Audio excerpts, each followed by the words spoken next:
Assalamualaikum warahmatullahi wabarakatuh. Pada video kali ini saya akan memaparkan materi tentang organisme laut, yaitu kerang darah atau Anadara granosa sebagai tugas mata kuliah biologi laut yang diampu oleh Profesor Dr. Tri Retnaning Suprabawati MAPPSC.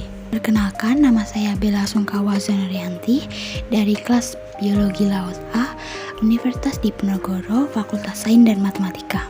Pokok bahasan yang akan dibahas yaitu ada overview kerang darah, ciri-ciri kerang darah, habitat, makanan, serta cara reproduksinya. Lalu terakhir ada manfaat bagi manusia dan lingkungan. Kerang darah merupakan anggota dalam kelas Bivalvia. Kerang ini memiliki pigmen penghasil darah merah yang terdapat pada dagingnya, yang dihasilkan oleh pigmen pernafasan hemoglobin. Hemoglobin ini mewarnai jaringannya. Ciri khas ini disebut blood cockles yang berfungsi mengikat oksigen. Karena bersifat infauna, yaitu hidup dengan cara memendamkan diri di bawah permukaan dan banyak ditemukan pada substrat berlumpur serta pasir, sehingga kerang ini dapat hidup pada kondisi kadar oksigen yang relatif rendah dan masih bisa bertahan walaupun tanpa air.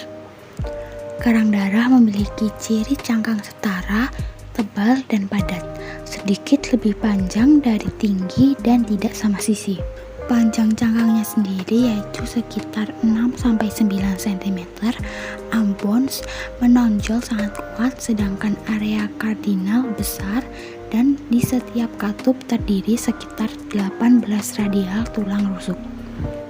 Tulang rusuknya kokoh dan sangat mencolok, berbentuk teratur, nodul persegi panjang, lapisan tanduk yang menutupi cangkang tipis dan halus, margin internal dengan granuali yang kuat.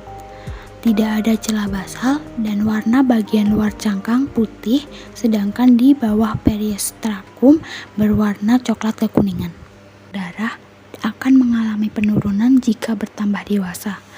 Menurut Sutiknowati 2013, penggunaan energi oleh kerang untuk pertumbuhan cangkangnya akan terus berlangsung sampai ukuran dewasa.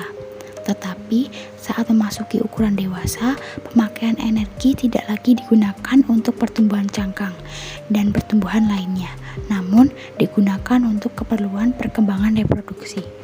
Selanjutnya, bahasan mengenai cara reproduksi kerang. Umumnya, kerang ini berumah dua dan pembuahannya internal. Telur yang dibuahi sperma akan berkembang menjadi larva Glossidium yang terlindung oleh dua buah katup. Ada beberapa jenis yang dari katupnya keluar larva panjang dan hidup sebagai parasit pada hewan lain, misalnya pada ikan. Selanjutnya masuk bahasan tentang manfaat kerang darah. Karena habitatnya pada substrat yang banyak mengandung bahan organik, kerang dapat mengakumulasi logam berat lebih besar daripada hewan lain. Karena sifatnya yang menetap dan menyaring makanannya. Atmaja et al. 2014 menyatakan bahwa kerang darah mampu hidup di daerah dengan salinitas lebih dari 23 ppt. Dikarenakan kerang darah termasuk organisme yang toleran terhadap salinitas yang tinggi dan rendah. Namun pada salinitas yang sangat rendah, yaitu 9,4 ppt, kerang darah tidak akan tumbuh, bahkan akan mengalami kematian dikarenakan salinitas berpengaruh terhadap tekanan osmotik air. Tekanan osmotik yang semakin tinggi mengakibatkan biota harus mampu menyesuaikan diri dengan lingkungan. Kusumawati et al. 2015 menyatakan bahwa suhu optimal yang dapat ditoleransi oleh kerang darah berkisar antara 25-32 derajat Celcius. Jika suhu pada media pemeliharaan kurang atau lebih tinggi dibandingkan suhu optimum, kerang darah mengalami kematian. Hal ini karena suhu dapat mempengaruhi aktivitas metabolisme sehingga dapat mempengaruhi kelangsungan hidupnya. Kerang juga berperan dalam pemakan suspensi dalam rantai makanan.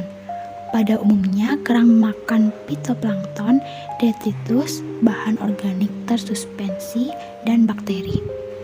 Selain memiliki manfaat secara ekologi, kerang darah juga memiliki nilai ekonomis, yaitu secara umum sebagai bahan makanan dan bahan obat-obatan. Menurut Rido 2012, kerang darah merupakan salah satu jenis kerang yang memiliki nilai ekonomis tinggi dengan harga jual mencapai 20.000 per kilogram.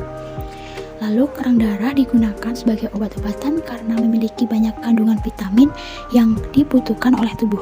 Selain sebagai bahan konsumsi dan obat-obatan, limbah kerang berupa cangkang dapat dimanfaatkan sebagai bahan kerajinan hias seperti gantungan kunci, guci, lalu ada juga vas bunga. Berikut merupakan referensi yang saya gunakan untuk membuat video ini.